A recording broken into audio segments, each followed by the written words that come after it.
Good evening, everyone. I'm Elaine Cercado. I'm from POWERinU, and I welcome you to this complimentary webinar, The Power of Coaching in Difficult Conversations.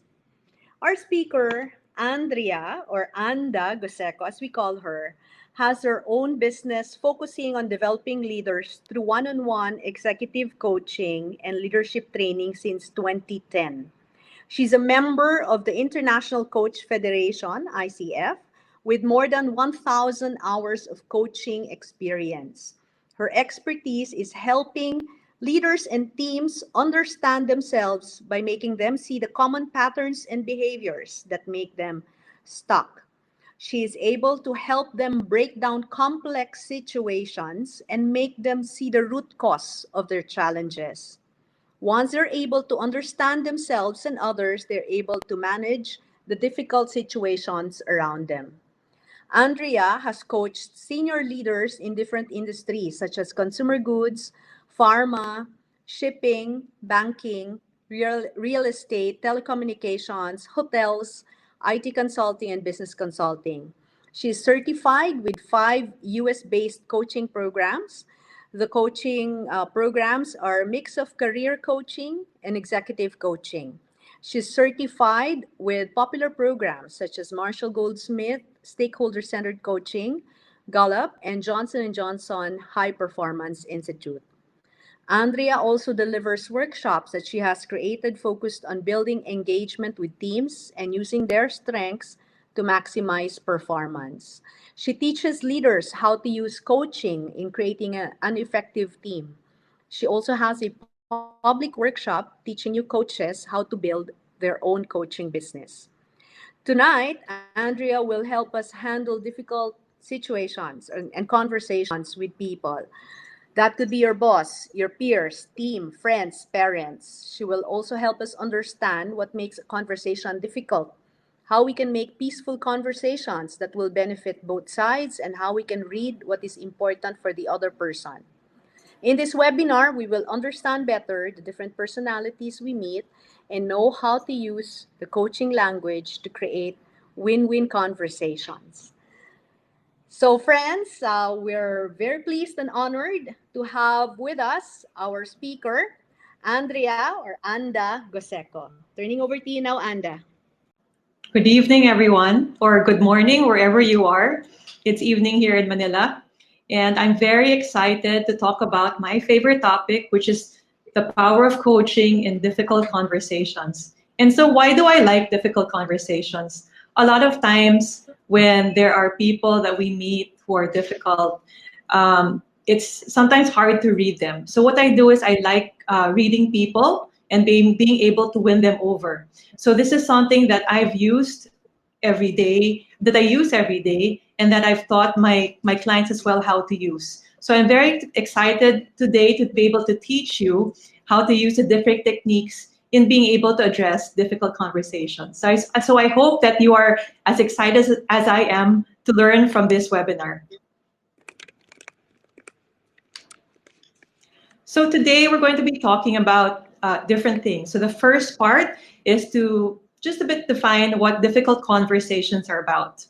And then the next part is we're going to talk about when are conversations difficult. After that, we talk about what is coaching, because the goal really is to use coaching in difficult conversations. So I'll be talking about what coaching is. And then after that, we're going to go talk about 2 powerful tools that we can use from coaching in difficult conversations. And that is active listening and asking powerful questions. So after that, we'll be doing an application of how we can use the coaching tools of active listening and powerful questions in difficult conversations. So that's the 5th step, coaching in difficult conversations. So what are difficult conversations? These are conversations that have that make us feel upset, angry, frustrated, sad, all those negative feelings. So if you have a conversation with those kinds of negative feelings, then you're having a difficult conversation. I'd like for you to think about it now. Like, what is a recent difficult conversation that you've had? So have you had a difficult conversation with a boss, a friend, a peer, a family member? So think about that. And I'd like you to keep that in mind as we go on this webinar. I'd like you to be able to apply what you've learned to that one person that you're thinking about now. So thinking about that one person that you've had a difficult conversation with in the recent month or weeks. So think about that now. So when are conversations difficult? Conversations are difficult when conversations are based on assumptions, conversations are based on what you want, and conversations are based on emotions. So again, if difficult conversations are conversations with assumptions based on what you want and based on emotions. So this is very interesting. Conversations based on assumptions.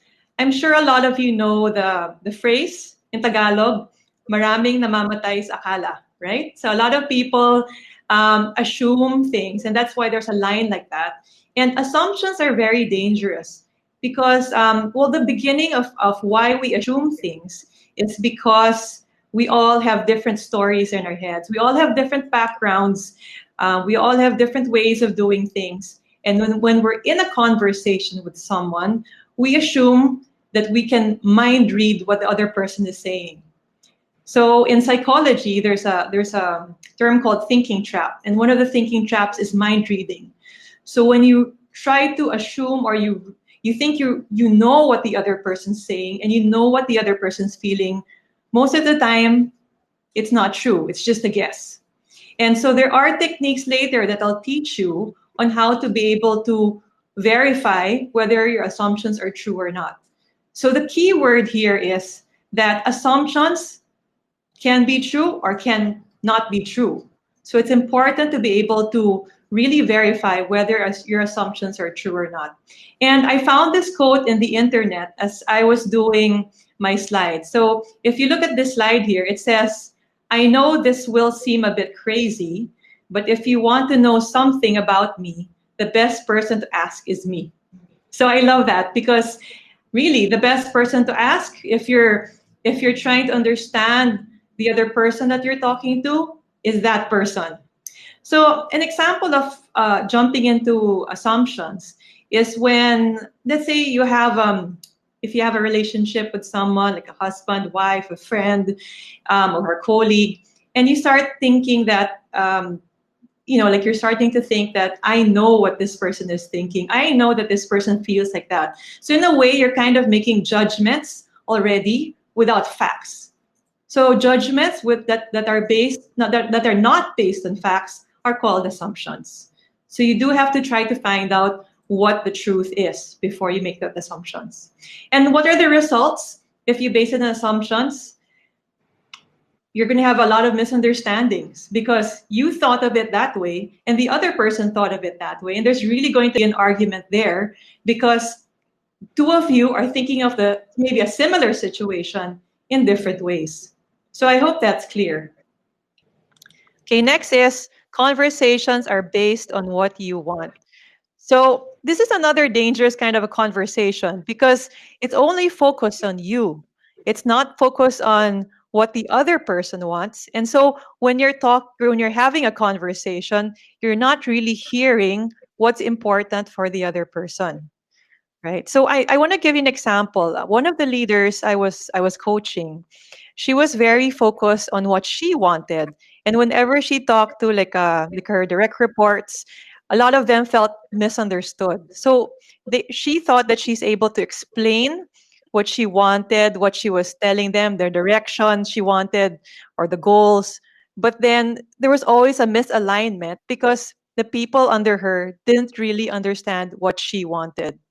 So she wasn't able to really ask them, what is important for you or what do you want out of this conversation? So it's very important to find out what the other person wants as well.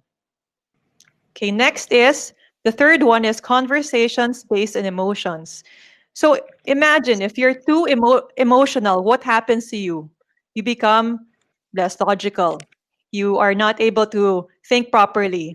You're getting emotional, you're getting angry, frustrated. So a lot of it is just focused on what you feel, and then you're not able to step back and think logically, what am I supposed to do in this situation? How do I make this situation move forward?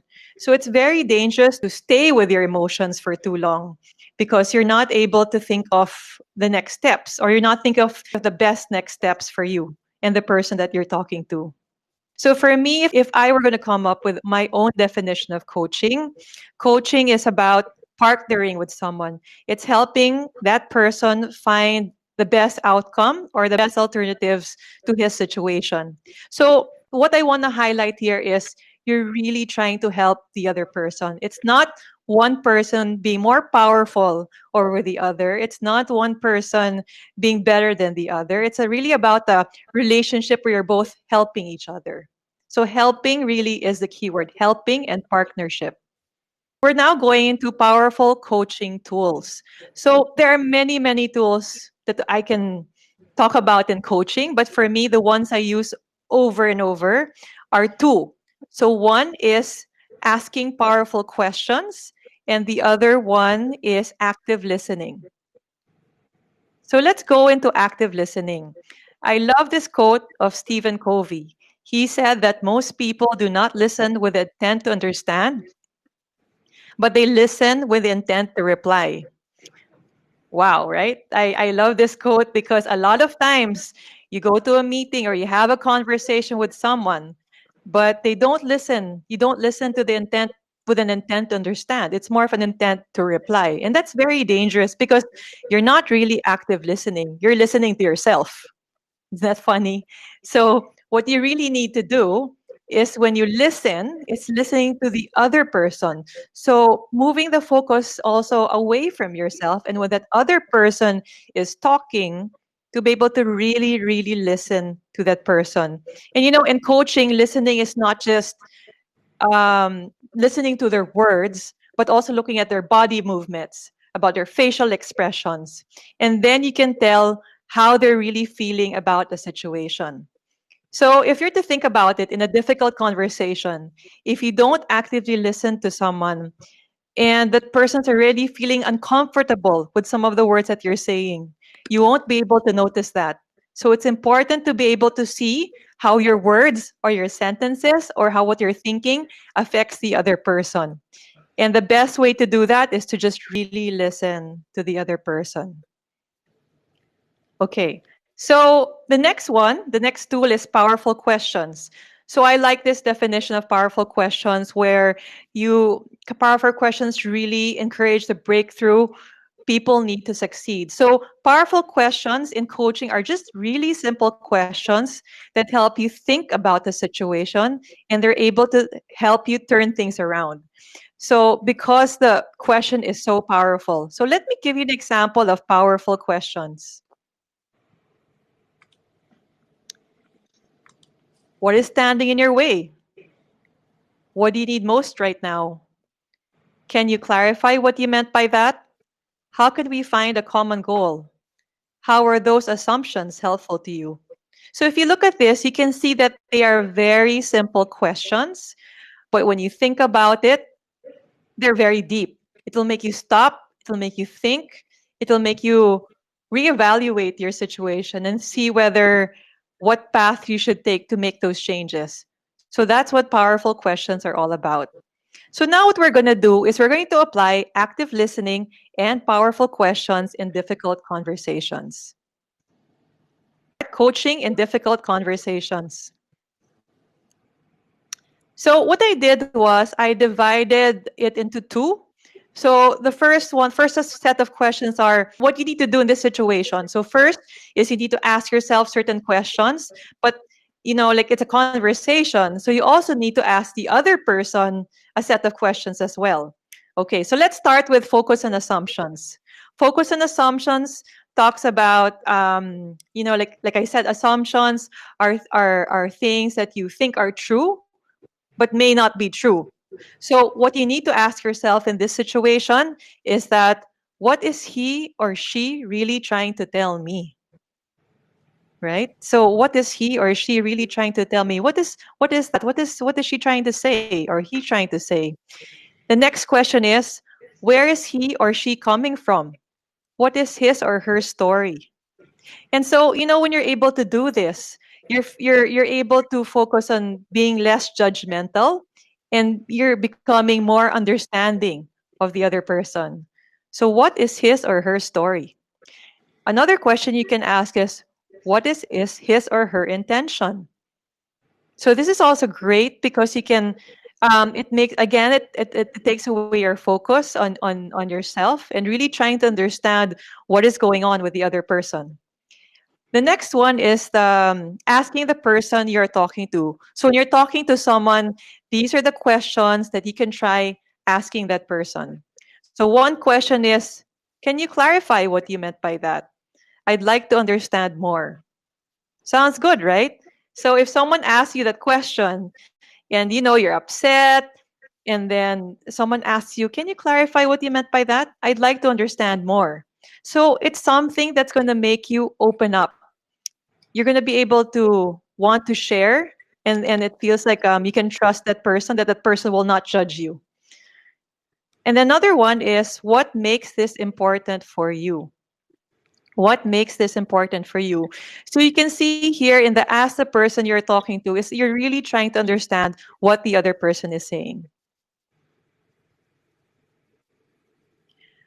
So the next situation is focus on what you want. So what we're trying to do here is the opposite. It shouldn't always be focused on what you want, but what on what others want as well. So what you need to do is to ask yourself, what does the other person want out of this conversation? So what does the other person really want?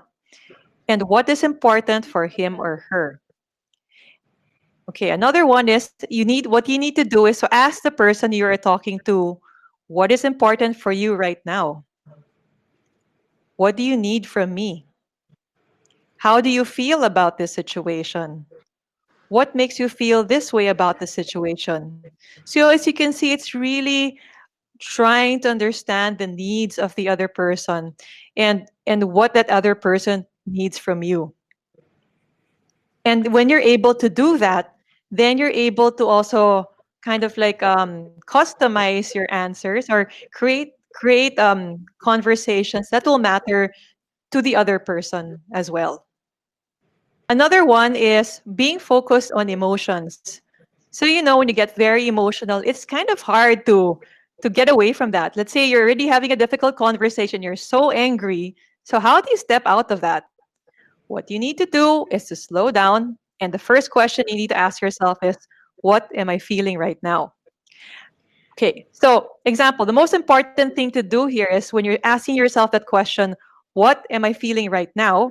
You need to be able to name the feeling. Let's say I feel mad. But what I want you to do is not to stay mad, but to acknowledge the feeling that I am mad, but okay, set it aside.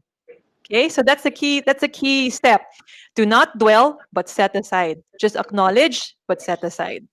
And then next, you go into um, more of like the strategies on how to address moving out of emotions. So the next one is, what is my goal in this conversation? What is the goal of the person I am talking to? How do we move forward? What will help us? So you can see this, the questions I structured here are not even focused on your feelings. They're focused on what you need to do. So what I'm trying to do here to tap into your logical brain, when you start getting emotional, what you need to do is to start focusing on the logical side, the logical part, on what do you need to do? What are the steps that I need to do? And next is when you're talking to the person, what you can ask is, what is our goal in this conversation? So focus on the goal. How do we move this conversation forward? What is the best solution for us? Not for me, not for you, but for us. And what are the steps we need to take? So that's important. So again, to summarize that, when you're focusing on emotions, it's acknowledging your feelings, but also taking, not dwelling on the emotions, but focusing on the solutions. And the one before that was When you focus on assumptions, that's also not good. So that you also need to really clarify what that other person meant and try to understand what that other person meant. And the other one was also this one, the second one, is focusing on what you want. So when you focus on what you want, it's not what you want all the time because you're having a conversation with someone. It's what they want as well. Okay. So next steps, what you need to do now is remember earlier I made you think of one person or maybe two people who are difficult in your life right now. So think about that. Think of that one or two difficult people that you have in your life right now. What can you do differently with them? Knowing what you know now, knowing that there are conversations that where you can jump into assumptions, where you can just focus on your emotions. What are the steps that you need to take to do things differently when you see this person? What questions do you need to ask yourself? And most importantly is, when can you start? Will you see this person tomorrow, next week, next month? So it's good to come up with a plan. All these things I taught you are great, but if you don't put these plans into action, your life will stay the same. And you'll always have that difficult conversation with that other person, and maybe, yeah, everything will just stay the same. So, really, the key question there is, what do you need to do differently, and when will you do it? And when you say when you'll do it, commit to that and make sure that it happens. So the last part is a quote that I really love, which is to be brave enough to start a conversation that matters. So a lot of times the difficult conversation happens is because you don't or we don't ask the powerful questions. We're afraid to ask the powerful questions. We're afraid to find out. We're afraid to know. But if we're able to really get clarity with the other person that you're talking to and they're able to understand you as well, it will definitely become a better conversation. So to really summarize, what what to do in difficult conversations is take away the conversation from yourself. Think about it as an us conversation, that there are two people in the conversation, and what is the common goal? How do we move forward? And what do we really need to do to make this conversation better? So be brave. Don't be afraid to ask those questions. Be brave enough to start a conversation that matters. Thank you. Thank you very much, Anda. We're now opening the floor to questions. Feel free to type at the chat box or to raise your hand if you wish to ask your question through your microphone. There's a few that there's a couple that we already got. Yeah. So what if I try the strategies but the person I am talking to does not respond? Okay, so one strategy you can try is that when it's getting very heated, it's very emotional. Usually, that's when the other person doesn't respond. Give it time. Maybe you can say, "Can I talk about this next time? Let's talk about this next time," or maybe we can just give ourselves a few minutes to cool down, right? Because when you're in the heat of the moment, sometimes it's hard to talk to someone or to clear someone's head with that. But that's number one. But the second situation also is that if you've tried all these strategies and the other person doesn't respond, sometimes that person is really difficult. So in coaching, we have like a term called a non-coachable person. So like the person's not open to change, not open to listening to you. So if that happens, then and you've exhausted all these efforts, you've tried um, using the powerful questions, active listening, then you'll just have to take it as that. So I hope that answered your question, Kat. Yeah, I agree with what you have just said about Mhm. coachability. Very important in coaching, the Mhm. coachability skills. There's another question. Thank you for that, Anda. There's another question. When we talk with someone who is emotional, how can we make the conversation better? You know that they may not listen to the solution. Ah, okay. So when it's emotional, what you need to do is to make them talk about their emotions, their feelings.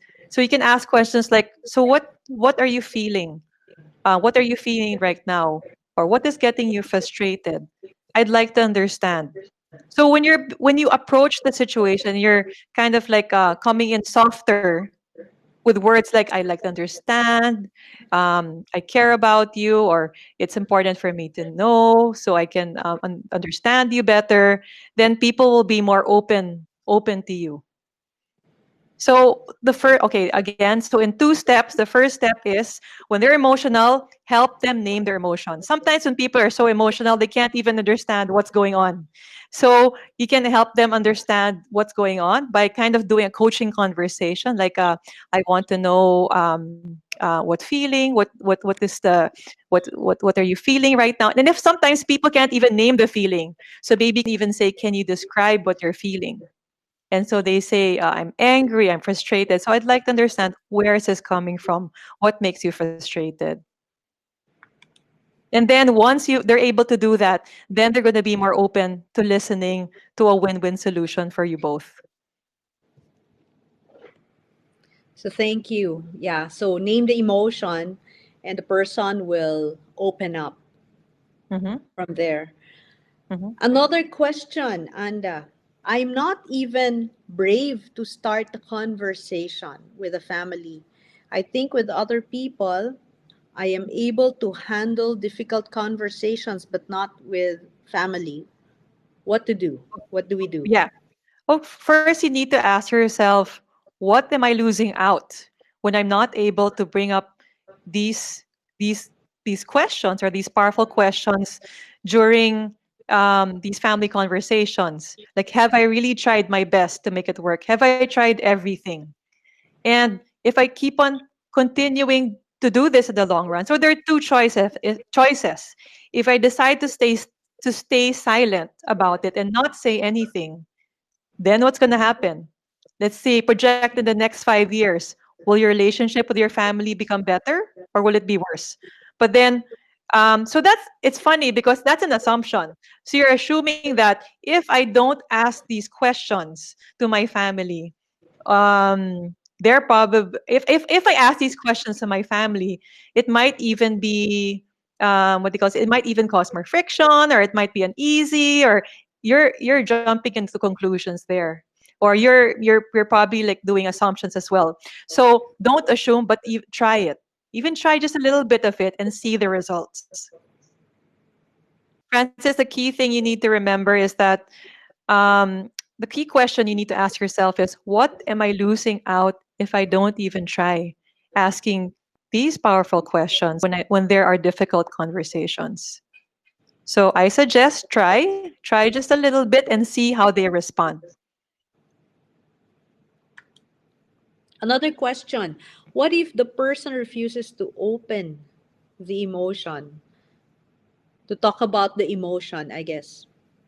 If the person refuses to talk about the emotion, then it's also not, you can't force people to talk if they don't feel like talking, because you also have to gauge if you're also pushing it too much. That's why I said active listening. So if you're trying to find out the emotion and you see that they're, you tried a few times and they're just getting more and more irritated, then maybe drop it. And like maybe that's when, like my other suggestion early, maybe you can just take a break, or maybe you can say, maybe you'd like to think about it, because um helping but you can say your goal, you can say that when we're able to talk about what you're feeling about it, maybe it will help me understand you better. Another question. How will the person I'm talking to let go of his or her assumptions? That's from Artrina from POWERinU. Okay. So how will the person I am talking to let go of his or her assumptions? So what you need to do is to help them think through about what are the what are the things that they're saying. Are they facts or are they not facts? So what is really going on? So you need to be able to verify what the assumptions are and just lay it out there. So let's say this is what I'm thinking about the situation, this is what I'm feeling. And so you have to verify the feelings, the thoughts by asking those questions. This is a comment, but I guess you can say it's a question of how you can have a conversation or argument with a person who thinks he or she is better or smarter than you. Oh, so this is people with ego. Okay, so Yes. very interesting. So this is my favorite type of client actually. I get a lot of clients or leaders who have a lot of ego and they think, they know everything. So what the strategy that I use is to so kind of like it's a strategy that makes them what do you call this, it's kind of like it's still focused on them because if you profile them they like to be the center of attention.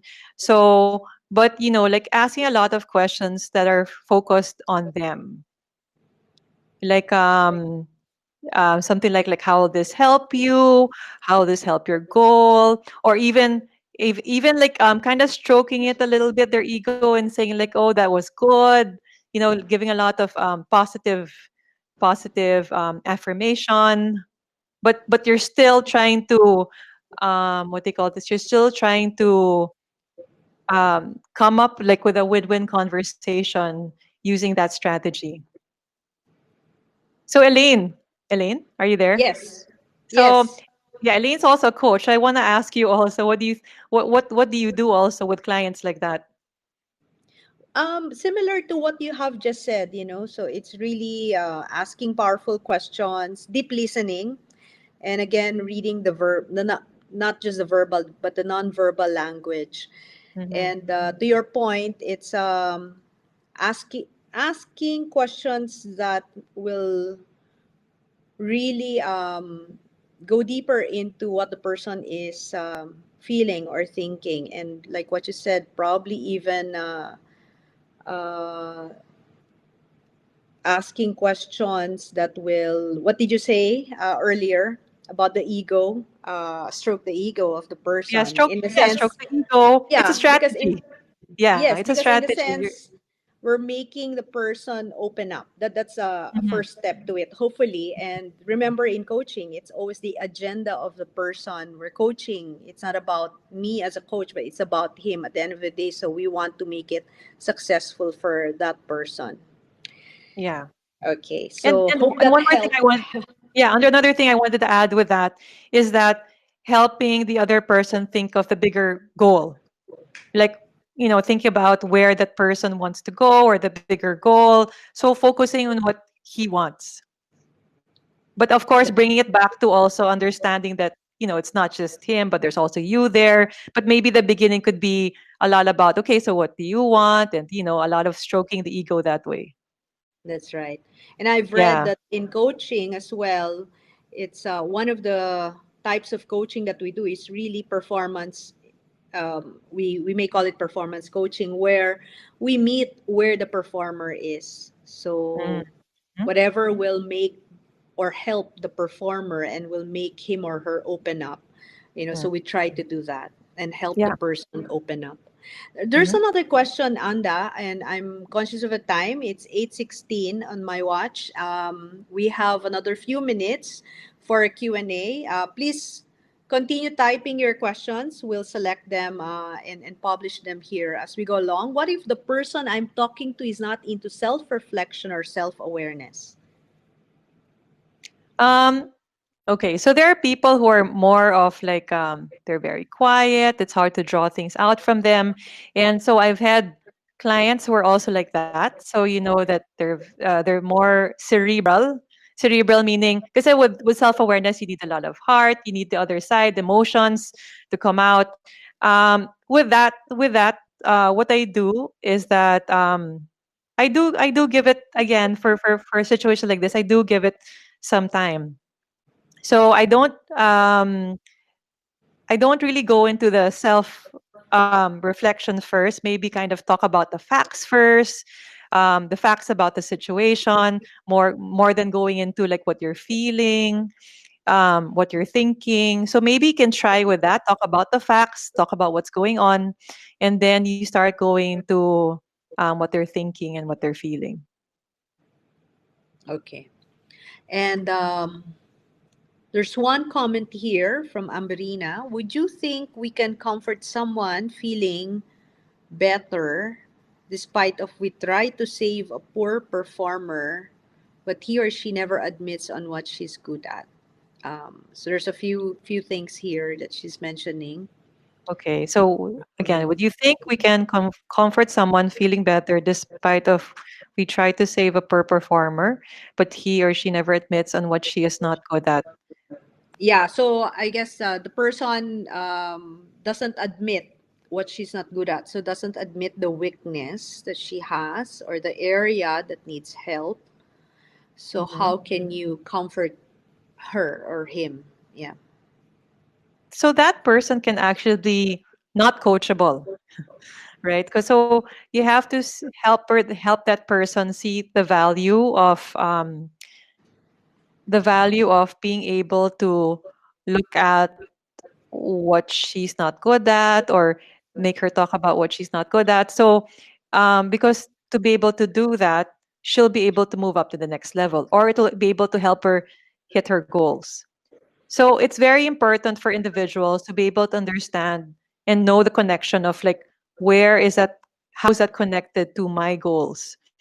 And once she sees that it's important for her to go deeper, to be able to move forward, and it's how it's connected to her goals, then maybe she'll open up. But if she doesn't open up, that could be a not coachable person, because that person needs to be able to open up. Yeah. Yeah. I'd like Go to ahead. just add to that, Anda. You mentioned about in a way you mentioned about the progress skills also. So the power of small wins. So I guess when you have a coachee or a performer who's not really performing, really noticing as well the small wins or even small progress, small steps can hopefully help the person. And in my coaching experience, that has definitely helped. Yeah, that's good. Yeah, noticing the small wins helps a lot.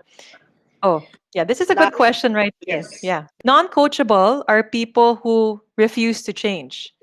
So you've tried different techniques, strategies with them. You try to talk to them, but there's some people really, their ego gets the better of them, and they really just refuse to change. So those people, I've had clients like that. For my clients who are like that, I just, I tell the company I don't want to work with this client anymore because it's difficult. So there will be people like that in your life. But let's say, what if the person who is not coachable is your mom or your dad, right? I mean, people that you um uh have no choice, but or like could be, or like your boss, someone you work with. So what just need to do is to not get too emotional about how much you don't like this person or how much you hate this person, but really it's trying to find again solutions, more objective solutions to move forward. So it may not be the best solution because the person is not coachable, but then what I'm just saying is try to just set aside your emotions or your feelings because the person is just really like that. And maybe that person has a story, or if the person doesn't say a story, maybe it's just trying to understand where could this person be coming from, or what makes a person that way. And something I want to share is that in my years of coaching as well, I realized that there are no bad people really. Even if sometimes the feedback on the clients that I coach were bad, it's just that their intentions were misunderstood, or maybe they were coming from somewhere else. Yeah. So there has to be that kind of understanding for people. Okay. And this is second to the last question. We're opening up to the last question. Mhm. What will give me the courage to ask questions during difficult conversations? It's similar to what I answered earlier, I think. It's about really telling yourself, what am I losing out if I don't ask these questions during difficult conversations, right? And really picturing when I start asking these questions, what will that look like? How will that change my life? Have I even tried? Do I know what the results are? So if the question is you haven't tried, you have not seen the results, then go give it a try.